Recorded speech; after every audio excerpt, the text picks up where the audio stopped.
স্বচ্ছ এবং পরিচ্ছন্ন একটা বিপিএল আয়োজনে প্রতিজ্ঞাবদ্ধ বিসিবির নতুন বিপিএল গভর্নিং কাউন্সিল, এমনটা তাদের পক্ষ থেকে বলা হয়েছিল। কিন্তু বাস্তবতা হচ্ছে যে তারা প্রতি পদে পদে বাধার সম্মুখীন হচ্ছে।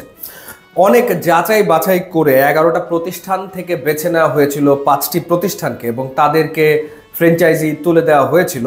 সেটা 6 নভেম্বরের ঘটনা এবং বিপিএল গভর্নিং কাউন্সিলের পক্ষ থেকে বলা হয়েছিল যে 5 দিনের ভেতরে তাদেরকে 10 কোটি টাকার ব্যাংক গ্যারান্টি বিসিবিতে জমা দিতে হবে। সেই অনুযায়ী 11ই নভেম্বর আসলে তারিখ শেষ হয়ে গেছে এবং একটাও ফ্র্যাঞ্চাইজি এই 10 কোটি টাকার ব্যাংক গ্যারান্টি জমা দেয়নি। 2 কোটি টাকা যে ফ্র্যাঞ্চাইজি ফি সেটা দিয়েছে প্রত্যেকেই, কিন্তু সেটাও তারা দিয়েছে প্রত্যেকে দেরি করে, সময় মতো তারা কেউ দিতে পারেনি, যার কারণে 17ই নভেম্বর হওয়ার কথা ছিল বিপিএল এর প্লেয়ার্স ড্রাফট, সেটা হয়নি। পরবর্তীতে বিপিএল গভর্নিং কাউন্সিল সিদ্ধান্ত নেয় যে অকশন ফিরিয়ে আনা হবে এবং সেই অকশনের তারিখ নির্ধারণ করা হয় 23শে নভেম্বর। এখন কথা হচ্ছে যে 23শে নভেম্বর এই অকশন আদৌ হবে কিনা, কারণ বিসিবির কাছে এখন পর্যন্ত ব্যাংক গ্যারান্টি 10 কোটি টাকার কেউই জমা দেয়নি। একমাত্র সাকিব খানের যে প্রতিষ্ঠান তারা আংশিক ব্যাংক গ্যারান্টি জমা দিতে চেয়েছে। গতবার যেটা হয়েছিল, যেটা আমরা শুনেছিলাম যে ফরচুন বরিশাল শুধুমাত্র ব্যাংক গ্যারান্টি দিয়েছিল, বাকি দলগুলো ব্যাংক গ্যারান্টি না দিয়ে বিপিএল এ খেলে ফেলেছিল। এবারও আসলে প্রত্যেকটা টিমের মন মানসিকতা ওরকমই, কেউই আসলে এই ব্যাংক গ্যারান্টি জমা দিতে চায় না। এবং ব্যাংক গ্যারান্টি জমা না দিলে কি হবে, যেটা হবে সেটা হচ্ছে যে প্লেয়ার্সদের পেমেন্টের ক্ষেত্রে 9/6 একটা সুযোগ থেকে যায়। কিন্তু যখন দলগুলো ফ্র্যাঞ্চাইজিগুলো এই ব্যাংক গ্যারান্টি জমা দিয়ে দেবে, তখন যদি এই দলগুলো টাকা দিতে গড়িমসি করে, তখন বিসিবির পক্ষ থেকে পেমেন্টগুলো করে দেওয়া হবে প্লেয়ারদেরকে, অর্থাৎ প্লেয়ারদের পেমেন্ট নিয়ে বিন্দুমাত্র ভাবতে হবে না। কিন্তু কেউই তো আসলে দিচ্ছে না। প্রশ্ন তাহলে জাগে যে কোন বিবেচনাতে তাহলে এই 5টা প্রতিষ্ঠানকে বেছে নেওয়া হয়েছে।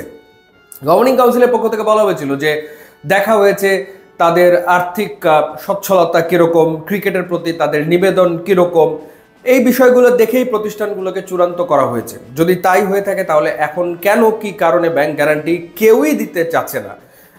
এমনটা হয়েছে যে 2টো প্রতিষ্ঠানের পক্ষে ব্যাংক গ্যারান্টি দিয়ে দেওয়া সম্ভব, কিন্তু বাকিরা যেহেতু দেবে না, সুতরাং তারাও এখন আর দিতে আগ্রহী না, তারাও আসলে দিচ্ছে না, এরকম একটা পর্যায়ে পৌঁছেছে।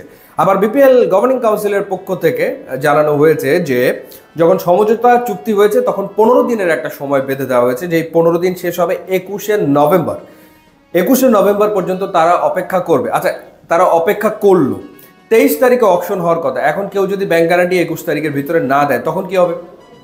তখন বিপিএল গভর্নিং কাউন্সিল কি সিদ্ধান্ত নেবে? একদিনের ভেতরে তারা কি বা সিদ্ধান্ত নেবে? অকশনের ডেট তো 23 তারিখ। এরকম একটা পরিস্থিতি আসলে তৈরি হয়ে গেছে। অর্থাৎ মানে বিপিএল যে সবসময় নানা রকমের প্রশ্নের জন্ম দেয়, বিতর্কের জন্ম দেয়, এবারও শুরু থেকে কিন্তু সেটাই চলছে।